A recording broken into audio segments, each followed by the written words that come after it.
Hey friend, it's Brandon Gustafson with Assisted Living Investing. Excited to have you here with me on the channel. Here at Assisted Living Investing, I help beginners like you launch their assisted living business in the next 12 months. Excited to be chatting with you today.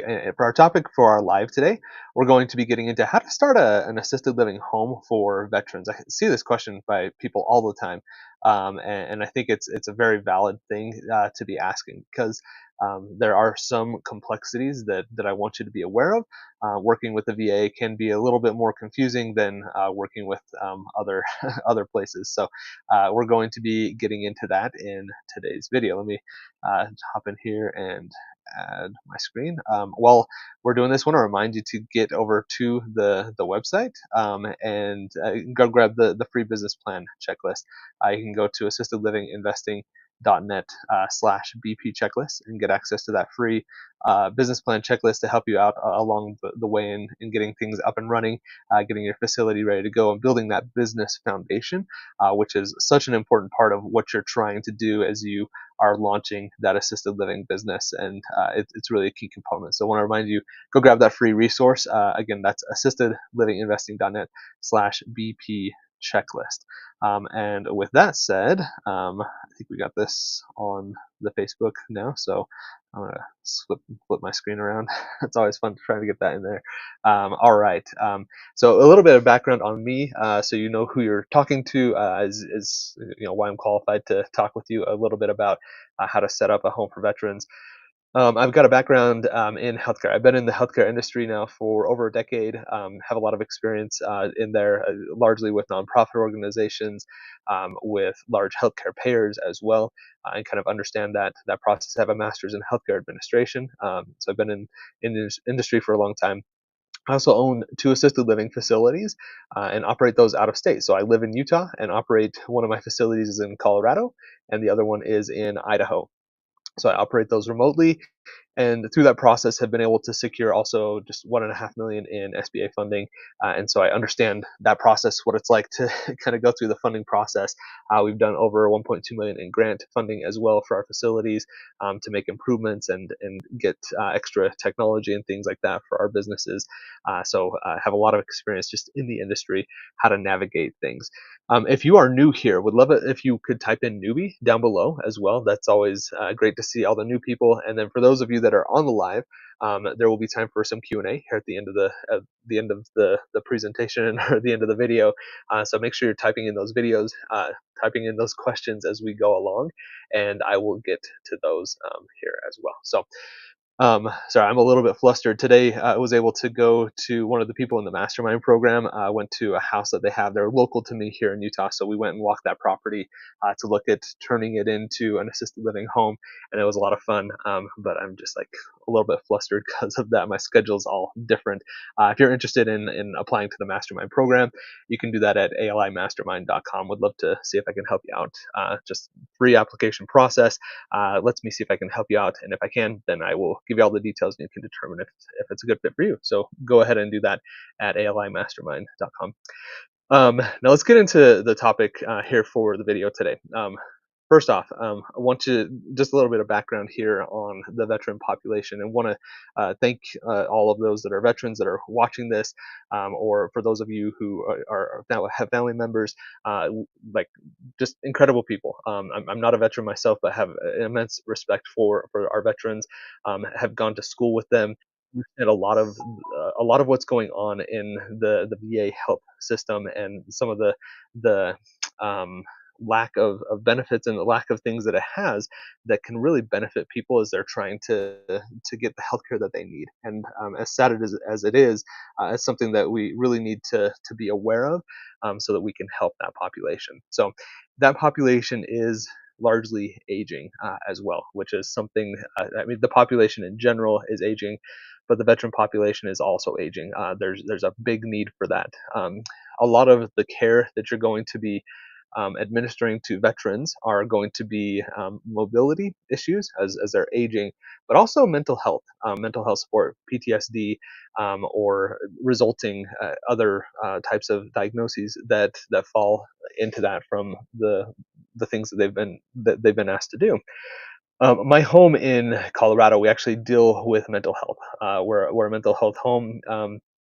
we may have one or two veterans in there. We don't have a lot, but a lot of our residents deal with schizophrenia and bipolar, and it's an interesting population to work with. I love going there. We're actually going there later this week to go and just kind of walk the property and interact with our staff and our residents a little bit. And I'm super excited for it because I love going there and getting to know our residents and what's going on in their lives and what's going on. So a lot of people, there's a stigma around mental health. I feel like, and I think it's improved significantly over the past several years.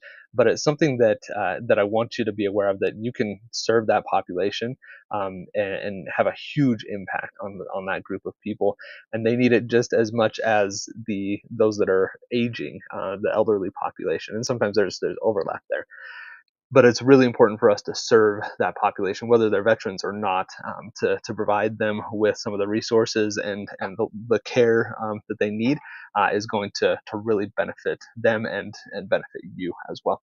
So that's kind of the population that you're going to be dealing with here as you get into working with veterans that I want you to be aware of. And sorry, I forgot I had my headphone on, so I'm going to take that off. Let's see.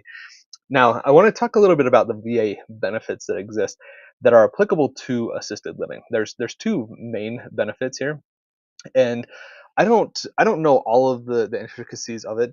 I do believe that it is going to be very similar to how Medicaid works, at least from a reimbursement standpoint.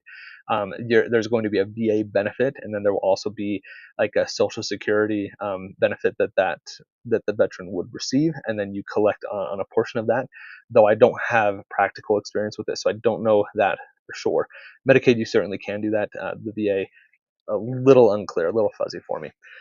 And I say that because the rates here that I'm seeing are a little low. So I do believe that you're able to combine these benefits. I don't know if somebody watching this could tell me if a veteran can have VA benefits and Medicaid, or if they're only allowed one of those benefits.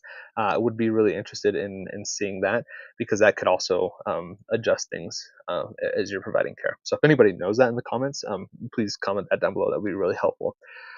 But the two big ones that you want to be aware of as you're working with the VA, they're called the aid and attendance, or A, and then there's housebound. These are the two benefits that are applicable to assisted living, to long-term care. So the reimbursement for these benefits, they get adjusted on an annual basis, and so you're going to need to look at those and see what they look like, how they've changed.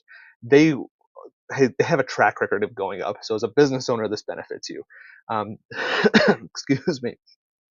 So they have a track record of going up, and that's just because they kind of go up with inflation as things move along. And so they will review it on an annual basis, and it will likely go up, not by huge amounts, but it will go up incrementally over time. Maybe 50 to a couple $100 a year is the increase that you're going to see when you look at that. It also is based off of the circumstances of the veteran. This could be family members, if it's a spouse of a former veteran who has passed on, or if they're married, the type of care that they need, are they disabled. The You see this range here. It's $1,100 to $3,600 per month. It's a very wide range, and it is because it is very specific to the case for that specific veteran or their family members, and how that benefit comes to them.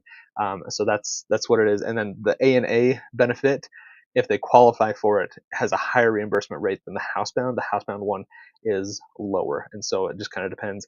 And then they have to meet certain criteria that I don't claim to know, because this is probably something that is evaluated on a very specific level. But they have to meet certain criteria to get each of those benefits. I also don't think they can have both of them. It's one or the other if they can have it. And then they have to probably be evaluated on an annual basis to ensure that they can maintain that benefit, is my assumption, just based off of what I know working with government based healthcare. It's going to be very convoluted. There's going to be a lot that goes into this. So if you are somebody that is a veteran, or a family member that's a veteran, then you're working with those VA benefits. If you have comments on that and can maybe explain it, I think that would be very enlightening to the rest of the group, and people that find this video. But it is, there's going to be a lot that goes into it, and just know going into it that those benefits are not going to be straightforward. That it's going to take a lot of time and a lot of patience as you work through that. Here at the end of the video, I actually have a slide for a few organizations that kind of help out in navigating this process because it is so confusing. There are some nonprofit organizations out there and other VA resource centers that can help out in just navigating everything here.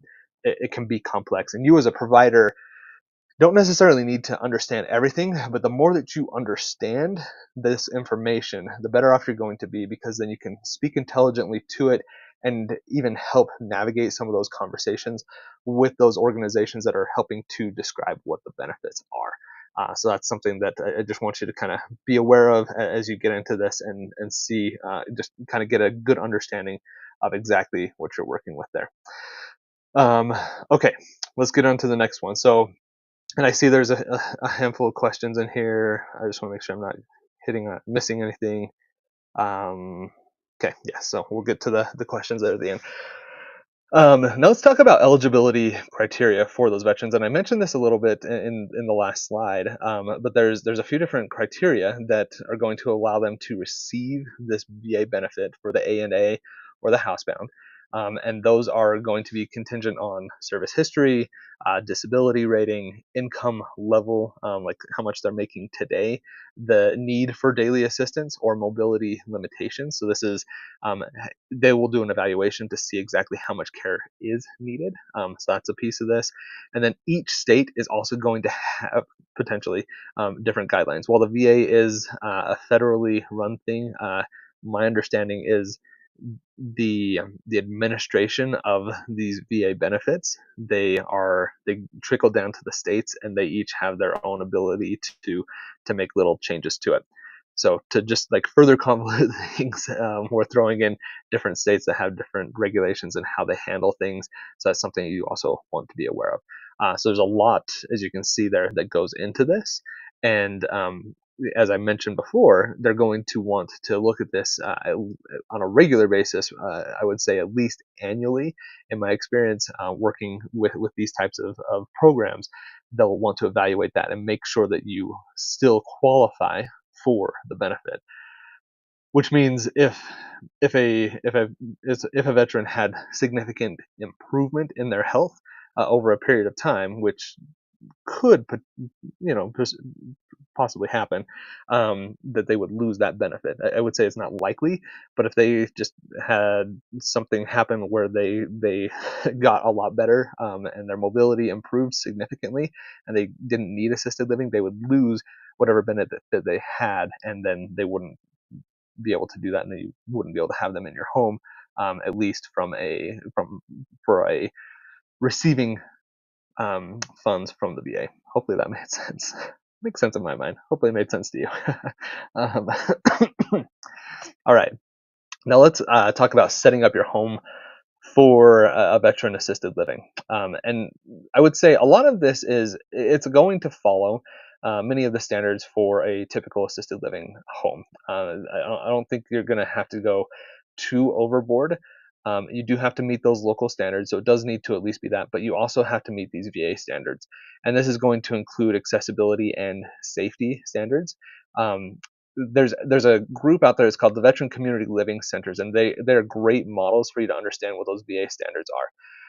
This is including just like, if they needed a ramp or something along those lines. I'll share an experience. So we were selling a home at one point. The first home that we owned, we sold it, and we were selling to somebody that was using a VA loan to do that, and which is fine.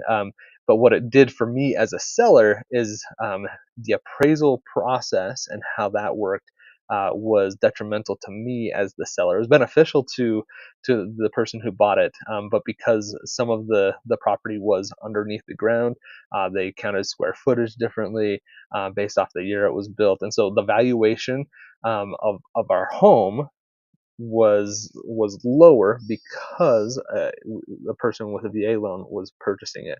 And so it's something that you want to be aware of.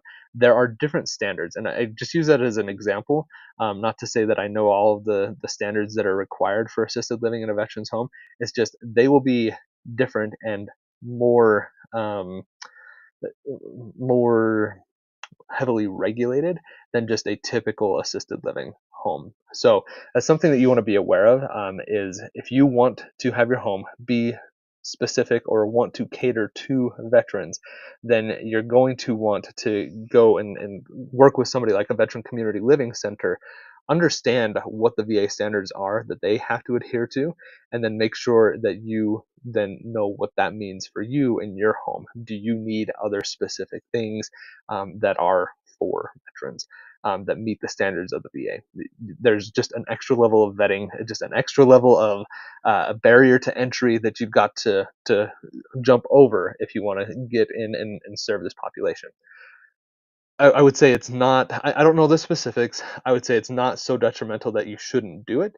It's just something that I want you to be aware of, as if you are interested in serving this population, that there will probably be an extra 1 to 20 hoops to jump through as you're trying to get this thing up and running. Just that's the reality of it. So just want to kind of have some transparency there for you. Now, let's talk about funding a home for veterans. And we've talked about funding on this channel several times, and like how to find the funds. There's I would say, if you're focused on veterans and you want to really focus on a home for veterans, I think it opens up some doors that you're not going to find in other places. So you could be working with veteran-focused nonprofits or grants, and these are opportunities for you to work with these organizations that would be more likely to help you make improvements to the home for you to open the home. I don't have any specific leads on those opportunities. If you're in the Facebook group, please be aware that there are scams that are on that group that are around grants. I would not trust any of those people. I'm just going to put it out there. Do not do that. I do as much vetting as I can before I let people come into the group, but sometimes people sneak in as much as I would like them not to, and then we kick them out as quickly as we can. But go through proper channels to find grants. I have a grants course that's coming out very soon, so that is going to be a great resource for you. You can get the grant writing template as well. Go to assistedlivinginvesting.net/grants to get that free template, and then we'll be sending out information on the grant course that will come out soon. Actually, I think we started sending some emails about that yesterday, so keep an eye out on that, and there will be more information there. So if you want more information on grants, then type in grants down below, and I can make sure you get access to that link for the free template. And when the course is available, we will send you the link for that as well, so you can look at that. But really, what I want you to do is make sure you go to the proper channels to find grants. Don't just go to some random person on a Facebook group. That's my advice to you. Okay. You can work with private investors, and there's also potentially some federal funding that's available that is separate from nonprofits. This could be SBA loans, but there could be other maybe veteran-focused federal funding dollars that are available to helping out with this.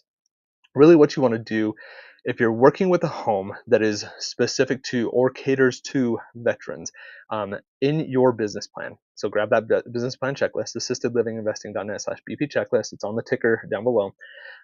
When you're writing that business plan and building your foundation, you really need to highlight the positive impact that your facility is going to have on the lives of the veterans that you're going to be serving. So you want that to be a part of your mission. You want to be a part of your vision. You want to have it be integrated in throughout the entire business plan, so that when you're talking with these veteran-focused nonprofits or granting organizations or private investors or looking for federal funding, that what you're writing in your business plan aligns with what they want to do and the funds that they want to put out there. So um, I will say I don't have leads on these specifically. I'll qualify that again. But I think working with this population, if you're working with a home for veterans or a home that caters to veterans, it sets you apart a little bit from other opportunities that are out there. And either veterans themselves that are in that community or people that have a passion for helping veterans because their parents were veterans in one of the in the service somewhere, um, and they're passionate about that, they're probably more likely to want to work with that specific population because they know, number one, the sacrifice that they made, but number two, how limited the VA benefits are and how much of a need there is in that community. So I think it opens up doors that are not going to be there otherwise, is what I would say. So there. That's for funding. I hope that helps out and giving you a little bit of guidance. The process for doing it, you still want to build that business foundation. You still want to make sure that you have the business plan, that you are doing the market research, that you're comfortable with everything that you're doing from an underwriting perspective, and financials are going to work. It's just when you go look for funding, you might have different opportunities and doors that open to you because you are going to be focused on a home that is specifically for or catering to the veteran population. Okay. Now let's talk about navigating the application process for VA benefits. And we talked a lot about VA benefits up front, what that looks like and how to understand what that looks like for you and your reimbursement to get the benefit for the veteran themselves, the ANA or the housebound benefit. Um, there are a couple of organizations out there that can really help out with this. Number one, you can contact the local VA office and they can give you some guidance or point you in the right direction for resources. So that's the first thing. And then the other one is you can collaborate with veteran service organizations or VSOs. I believe these are nonprofit organizations. My understanding, I've not worked with these organizations before. But my understanding is they're nonprofits that contract out with the VA and kind of help out through the process. I've worked for other organizations that do this with Medicare. They're called quality improvement organizations or quality improvement networks, and we're nonprofit organizations that would help people navigate Medicare and Medicare benefits and programs and things like that. I believe the veteran service organizations are very similar to that, though I could be wrong. So if someone wants to correct me in the comments, that would be appreciated as well, just so that we get a good, solid, correct information on this video. So VSOs, if anybody can kind of give an overview of what that is, that would be, I think, very helpful. So comment those down below. But these are organizations, the VA office or VSOs can really help you navigate what it takes to qualify for those VA benefits, the ANA or the housebound benefit, and how the reimbursement model is going to work, what that's going to look like, how to receive those benefits, so that a veteran can then use it. And as a provider, you want to be integrated as much as you can with these organizations if you want to focus on or cater to a veteran population, because they can be a really great lead-in source for you. If you become qualified and meet the standards for being a VA home or assisted living home, it really will open up some doors for you. So it's a great opportunity for you to network and get leads coming in for your home to fill the beds. Let's talk about some additional support for veterans. So I believe that you can couple the VA benefits with Medicaid. Would love to hear from somebody if they have experience with that, but I believe you can combine those. It probably reduces one or the other. Uh, just understanding how government programs work, but I would also say you can probably do that. As a provider, what that means for you is you'd collect the VA benefit, the A&A or the housebound benefit. You'd collect the Medicaid benefit. And then if there's anything else that's extra, then you're probably collecting that from Social Security. There's probably some kind of a cap that you can receive doing assisted living services. But it's something that I would definitely look into so you understand exactly what that looks like if you're working with them. But I believe you can combine those two benefits. Would love if anybody's in the comments can comment if you can combine that VA and Medicaid benefit. That would be extremely helpful as well. There's going to be some nonprofit organizations that may offer grants or financial assistance as well to veterans to pay for their services. So that's not a grant for you as the provider to go out and get and make changes to your facility. What it is these would be nonprofit organizations that say this veteran needs this benefit. They need assisted living. They have grant funds available, and they give those grant funds to the veteran. They say, okay, here's your budget. You get $3,000 per month or $5,000 per month to go and stay at an assisted living facility, and then they will pay for that. So if you can find those organizations, those nonprofits, they can be a great lead-in source for you, because there are dollars out there that help out this population. What you're probably going to find, though, is a lot of veterans are not aware of those organizations because they are nonprofits and their marketing budget is probably limited. They're not going to be able to help out or find them as readily. So if you can develop relationships with them, it can be a great lead-in source for you. Or when you're finding veterans that are a good fit for your home, you can then connect them with that nonprofit who can provide them with the funding so they can then pay you for the services that you provide in your assisted living home. So there's a little bit of a roundabout there. It's kind of like a side way of getting access to those grant funds without actually applying for a grant. But that's something that you could also look at doing. Those nonprofit organizations are also going to be able to help you navigate the whole VA process and what that looks like, and understand what's going into it. So that's some extra additional support that you can find for veterans, and how it can benefit you in getting your assisted living home up and ready. So was a lot. Covered a ton of stuff here, and I forgot my water. I need to take a drink, but I will power through. So while people are typing up their questions, I want to remind you to like the video, subscribe, and ring the bell as well so you get notified when we do this content. We go live on Tuesdays, and we put out long form videos on Thursdays as well. And in the Facebook group, if you're not a part of that, make sure you go join that as well. We're putting out content there, questions, and more engaging content and posts and things like that to help you out along your journey. So make sure you just kind of get into this assisted living investing ecosystem, so I can help you out. Go grab the business plan checklist, assistedlivinginvesting.net/BP checklist. And if you need some help getting started launching that assisted living business, go apply to the mastermind program, alimastermind.com. Quick application lets me see where you're at in the process, determine if I can help you. And if I can, then I'll send you all the details, and then you can determine if it's a good fit for you or not. Again, that's alimastermind.com. Now let's hop over here to look at questions, and please go ahead and type in more questions as we're getting through this, as I'm answering the ones that are on here.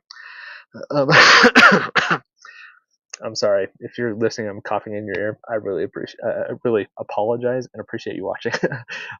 Shelly, thank you for watching. Thanks for being a newbie here. I appreciate it. Mary, you say, I know I can show these somehow. Okay, here we go. So how to connect with caseworkers to get client from that group type in California.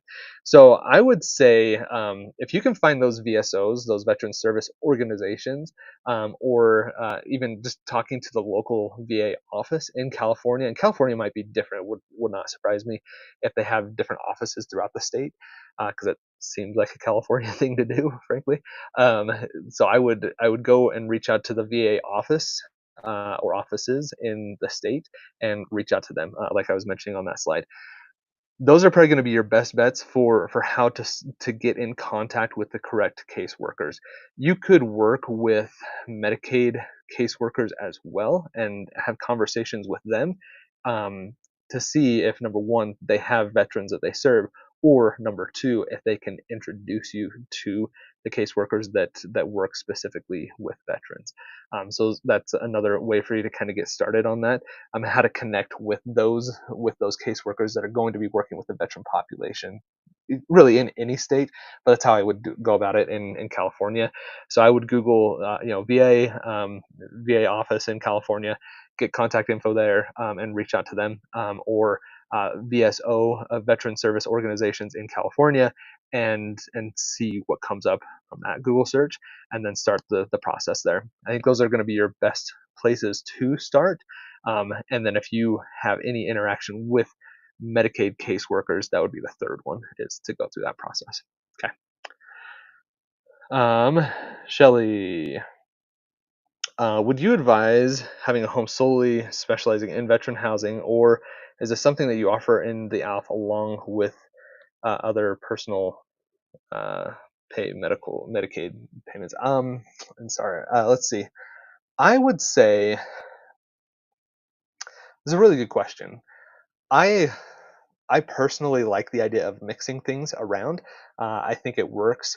What you could run into there, though, is if you're going to be serving a population, the veteran population, then what you need to make sure that you do is the entire home, regardless of any other residents that are going to be in there, the entire home has to be up to the standard of veterans. So that's just something that you want to be aware of as you get into it. So if you've not started and you're in the beginning phases and you know you want to serve the veteran population, then make sure your home is correctly is set up correctly to be able to serve the veteran population. So that's what I would say. If you are running a home already and you're serving private pay and Medicaid and you're just working with that population and you want to start bringing in veterans as well, I would have the conversations to see what you need to do to make sure the home is up to the status or is able to serve the veteran population. If there's nothing you need to do, then cool, then just go ahead and start bringing people in. If there are things you need to do, then that's a personal decision for what types of changes do I need to make in the physical facility itself to be able to serve this population, and then is it worth it for me to serve that population. So that's kind of, depending on where you're at in the process, that's how I would handle that situation. I like mingling the different types of benefits is that's not a concern to me. It will mean more paperwork for you. What I didn't get into because I don't understand this fully, because I don't have the experience working with veterans in my home and working with a VA benefit, but my assumption is there's more paperwork involved than just like a private pay. It's going to be probably similar to Medicaid. It's just more paperwork. So if you're comfortable adding extra paperwork and working with another government organization, um, then it's fine. If you don't like that, if that's not something that you want to do, it's the same thing I would tell people with Medicaid. Then don't do it. Just cater to a private pay type of a population. But if you're not scared of it, and I personally am not, I have enough experience. It's not scary to me. I'm fine navigating that process and figuring it out because I know that once I figure it out, it's easy. It's not that bad. There's extra paperwork and things like that, but the confusion, the learning curve, it can be steep. But once you get over that learning curve, it's not that hard to maintain. And then now you can broadcast that out to the population and say, we serve this group of people. We accept these types of benefits, and then it just kind of opens up the pool of people that you can serve a little bit more. So hopefully that answers your question there. Um, let's see. Another one from Shelley. You're still in the beginning stages, but some resources beyond the VA offices that could be helpful are, I would say the VSOs are going to be good.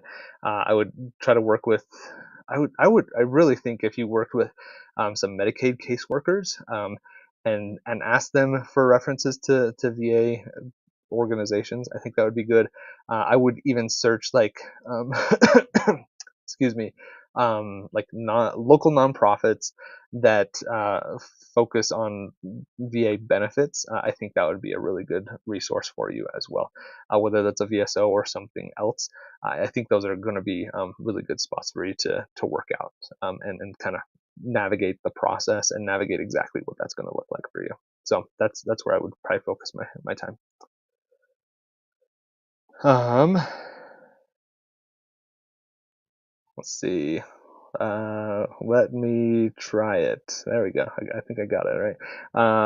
What should I consider when buying real estate that I want to convert into a boarding care home in California? I think you've got to kind of understand everything that kind of goes into that in California. Um, the entire process, whether you're working with veterans or not, you're going to need to get a certificate of occupancy. So the home is going to need to be reviewed, make sure zoning's good. You're going to want to have fire department come out and look at the house as well, to just make sure that it meets the standards for assisted living, and those types of things. Now, as far as like a boarding care home, I'm not sure if I understand specifically what that is, but the process is going to be very similar. I would imagine. And so um, you just kind of want to make sure the house is properly zoned, that you can serve a population in that area. And if there are changes that need to happen to the property, any renovations that need to happen, what are they and how do they work? So talking with local, like state, county governments are the best way for you to figure out exactly what that's going to look like and how that's going to work. So hopefully that helps you out there. You are welcome, Mary. Shelley, back to you. Let's see. So you're still in beginning stages, but a few resources that are helpful outside of VA offices are American Legion, Veterans of Foreign Affairs, State's Attorney, the general office there, and Heroes Bridge. So thank you, Shelley. That's super helpful. And I would say there's probably those ones. Looking at that, seem like larger, kind of more broad organizations, federal level. I would venture to guess that there are going to be either state offices, state branches for each of those, or there will be state specific types of organizations that are out there, especially in states that have a more heavy military presence. So I would imagine that like Texas and Florida and California. I'm just trying to like cycle through where I know there's bases. And I'm sure I'm missing some, like some, Maryland, Virginia area. Um, I would imagine that there are other nonprofit organizations or other organizations that may not be nonprofit, but that help out in focusing on this population that can really help out as well. So thank you for sharing that, Shelley. That's super helpful. Um, I think you typed it in twice, but so Heroes Bridges specifically helps the elderly. So thank you for doing that. And yes, you're welcome. Shelley, another one. Do you prefer converting an existing home over purpose-built facilities? For me personally, I prefer to buy existing facilities and to start operating them from their takeover operations and start working the business that way. I think the pathway to profitability is much shorter. Um, it it lessens the learning curve, helps you get up and running. It forces you to get up and running and figure things out a little more quickly. So that's another reason. Um, you already have staff in place and residents. That's why profitability is faster.